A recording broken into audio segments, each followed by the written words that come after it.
સવારના 11 વાગે સોમનાથ જવા નીકળ્યા તો ડાયરેક્ટ જ ફોર્ચ્યુનર ગાડી આગળ ઊભી હતી અને ડાયરેક્ટ જ ઉપર આવીને 5 વાર જે કહેવાય ને કે 5 વાર અમને ઉપર ચડાવી દીધી ગાડી.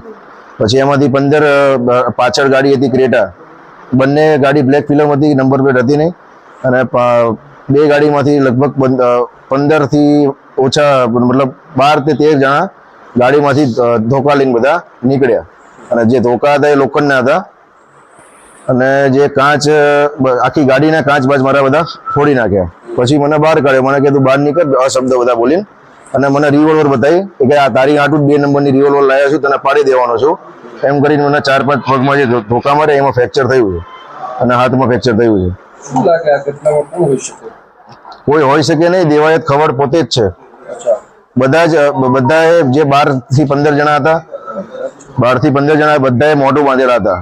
પછી છેલ્લે જેનું દેવાયતનું મોઢું ખુલી ગયું એટલે મને ખબર પડી કે દેવાયત છે. તો મેં 5 વાર કીધું દેવાયતભાઈ રહેવા દે, દેવાયતભાઈ રહેવા દે, પણ એ કોઈ માન્યો નહીં. એટલે પગમાં રીતના માર્યું અને આ રિવોલ્વર તારા આટલું લાવ્યો છું 2 નંબરની